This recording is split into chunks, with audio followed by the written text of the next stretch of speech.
अस्सलाम वालेकुम। So today we start gastrointestinal tract histology. आज का जो हमारा टॉपिक है वो हमने जनरल ऑर्गेनाइजेशन पढ़नी है हिस्टोलॉजी में, हिस्टोलॉजी के अंदर डाइजेस्टिव ट्रैक की। ठीक है, अब हमारे पास जो गैस्ट्रोइंटेस्टाइनल ट्रैक है उसके अंदर हमारे पास 4 लेयर्स होती हैं। ठीक है, 4 तरह की लेयर्स से मिलकर हमारा जो गैस्ट्रोइंटेस्टाइनल ट्रैक है जनरली अगर हम बात करें तो वो बनता है। कौन कौन सी लेयर होती हैं? एक होता है म्यूकोजा, सब mucosa, muscularis externa and serosa, और या फिर एडवेंटिशिया होता है उसकी जगह पे। अब म्यूकोजा फर्दर आगे हमारे पास तीन तरह की लेयर से मिलकर बनता है, that is epithelium, lamina propria and muscularis mucosa. And the sub mucosa further consist of dense irregular connective tissue. उसके बाद मस्कुलरिस एक्सटर्ना के अंदर हमारे पास बेसिकली 2 लेयर्स होती हैं, एक होती है इनर लेयर और एक होती है आउटर लेयर।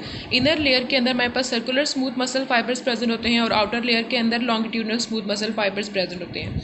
ठीक है, उसके बाद हमारे पास 4th layer is the serosa और द एडवेंटिशिया। इसको हम आगे जाके डिस्कस करते हैं। सबसे पहले म्यूकोसा के हमारे पास 3 पार्ट्स थे। कौन कौन से? एपिथेलियम, लैमिना प्रोप्रिया और मस्कुलरिस म्यूकोजा। सबसे पहले जो म्यूकोजा के एपिथेलियम होती है वो डिफरेंट डाइजेस्टिव ट्रैक के अंदर डिफरेंट लोकेशंस के अंदर डिफरेंट तरह की होती है। अगर हम एसोफेगस की बात करें तो एसोफेगस के अंदर हमारे पास स्ट्रेटिफाइड स्क्वैमस एपिथेलियम प्रेजेंट होती है।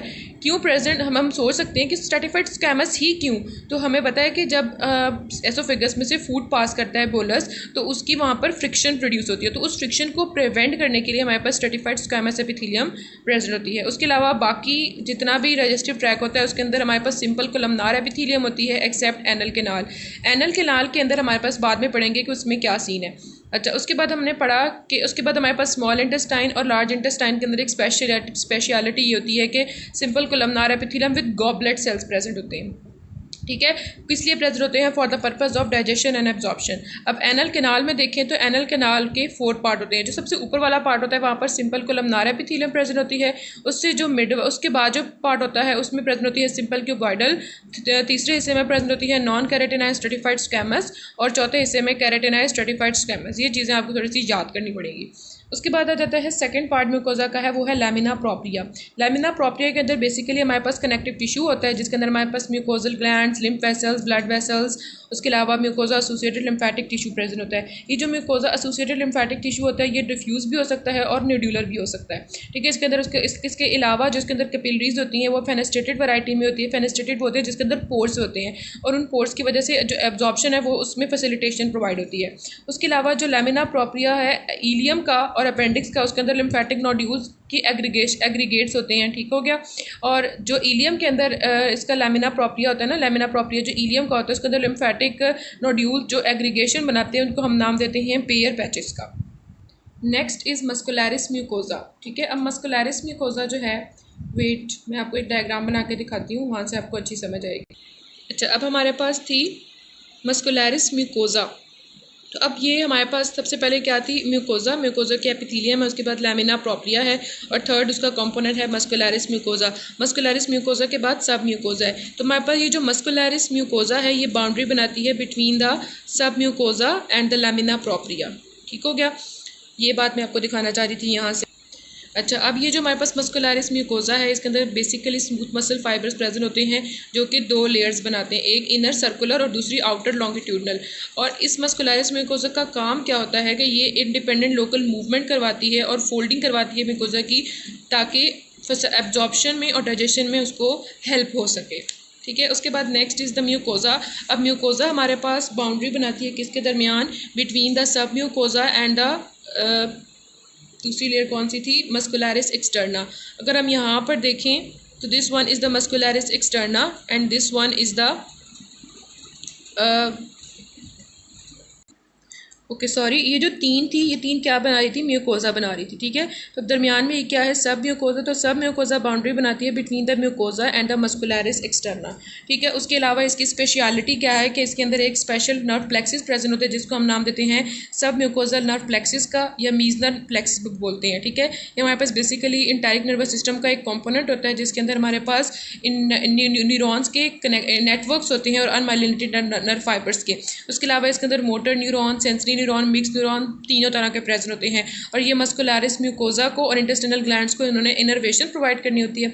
उसके अलावा सब म्यूकोजा के अंदर क्या होते हैं, ब्लड वेसल्स प्रेजेंट होती हैं, लिम्फेटिक प्लेक्सिस प्रेजेंट होते हैं, नर्व प्लेक्सिस प्रेजेंट होते हैं, लेकिन ग्लैंड्स नहीं होते लेकिन एक्सेप्शन है दो जगहों पर हमारे पास ग्लैंड्स भी होगी। वो कौन कौन से, एक एसोफेगस और दूसरा ड्यूडेनम।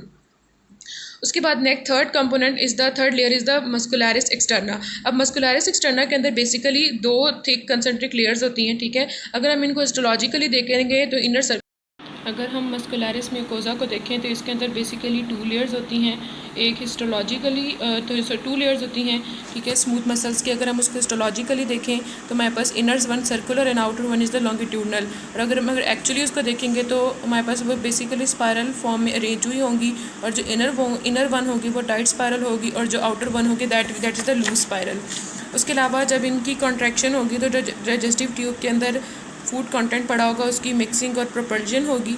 और अगर इनर लेयर की कंट्रैक्शन की वजह से जो गट ल्यूमेन है वो कंस्ट्रिक्ट कर जाएगा, और आउटर लेयर की कंट्रैक्शन की वजह से जो गट ल्यूमेन है वो बड़ा होगा और जो गट है वो शॉर्ट हो जाएगी। उसके अलावा जो रिदमिकल कॉन्ट्रैक्शंस हैं इनकी स्मूथ मसल्स की एक वेव ऑफ कॉन्ट्रैक्शन प्रोड्यूस करेगी, that is called as peristalsis. अब कुछ लोकेशंस पे यही जो मस्कुलरिस एक्सटर्ना है ये लोकलाइज थिकनिंग दे के हम बना के हमारे पास स्फिंक्टर्स बनाएंगे। सो ये स्फिंक्टर्स डिफरेंट जगहों पे डिफरेंट होते हैं। स्टमक में इनको हम बोलेंगे पाइलोरिक स्फिंक्टर, और वहाँ पर इसका काम क्या होता है, गैस्ट्रिक एम्पिटिंग को डिले करवाना। उसके अलावा ईसोफेगो गैस्ट्रिक स्फिंक्टर, जहाँ पर ये गैस्ट्रिक कंटेंट के रिफ्लेक्स को प्रिवेंट करते हैं to the oesophagus, and ileocaecal sphincter that delay the discharge of small intestine into caecum. और इसके अलावा भी डिफरेंट तरह के स्फिंक्टर्स प्रेजेंट होते हैं। उसके अलावा इसके अंदर हमारे पास स्पेशल प्लेक्सिस प्रेजेंट होते हैं, that is called as myenteric nerve plexus और ऑरिबेक प्लेक्स। ये हमारे पास 2 स्मूथ मसल लेयर के दरमियान प्रेजेंट होगा, and it is the second component of enteric nervous system. और इसके अंदर भी motor neuron, sensory neuron, mix neuron, unmyelinated nerve fibres वगैरह प्रेजेंट होंगे। The fourth one is the serosa adventitia, serosa होगी, और दूसरी या तो होगी एडवेंटिशिया, मैं उल्टा बोल गई थी। अच्छा, मोस्टली हमारे पास सिरोजा प्रेजेंट होती है। अब सिरोजा के अंदर 2 लेयर्स होती हैं। एक तो हमारे पास सिंपल स्क्वेमस एपिथेलियम की लेयर होती है, सिंगल लेयर, जिसको हम नाम देते हैं मीजोथीलियम का। उसके अलावा दूसरी लेयर होती है लूज कनेक्टिव टिश्यू की। और सिरोजा बेसिकली हमारे पास एक्चुअली जो है वो विस्रल लेयर होती है पेरिटोनियम की, जिसने हमारे पास विस्रास को कवर किया होता है, ठीक है। इसके अंदर एडिपोज टिश्यू होते हैं, large lymph vessels, blood vessels, lymphatics, nerves वगैरह प्रेजेंट होती हैं। अब कुछ डाइजेस्टिव ट्यूब के पार्ट्स हैं जिसमें सिरोजा ने उनको बिल्कुल भी कवर्ड नहीं किया होता। वो कौन से पार्ट हैं, एक तो है थोरेसिक पार्ट ऑफ एसोफेगस और दूसरा एनल कैनाल। दूसरा हमारे पास कुछ स्ट्रक्चर्स होते हैं जिनको पार्शली कवर्ड किया होता है सिरोजा ने। उसमें हमारे पास 4 स्ट्रक्चर्स आते हैं, duodenum, ascending colon, descending colon, rectum. ये वाली चीज़ें फॉर द एमसीक्यूज इंपॉर्टेंट होती हैं, ये एमसीक्यूज में पूछी जाती हैं, इसलिए ये चीज़ें याद रखनी है। उसके अलावा अब हमारे पास वो वाली सर्फेस डाइजेस्टिव ट्यूब की जिनको सिरोजा ने कवर्ड नहीं किया होता, वहाँ पर हमारे पास एक कनेक्टिव टिश्यू की लेयर होती है जिसको हम नाम देते हैं एडवेंटिशिया का। अभी जो एडवेंटिशिया होता है वो अपने साथ वाले एडजेसेंट कनेक्टिव टिश्यू के साथ ब्लेंड कर जाता है, और किसी भी specific part of digestive track को इसने एब्डोमिनल वॉल के साथ बाइंड करना होता है।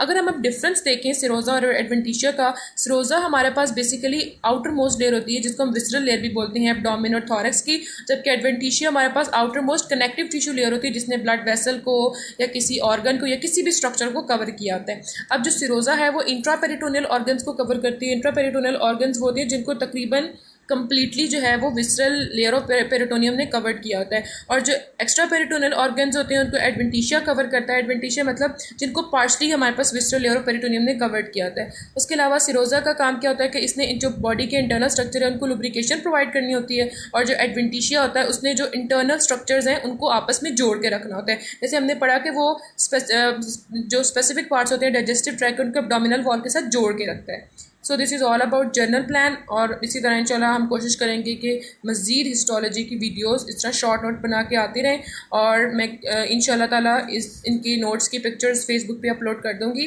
अल्लाह हाफ़िज़।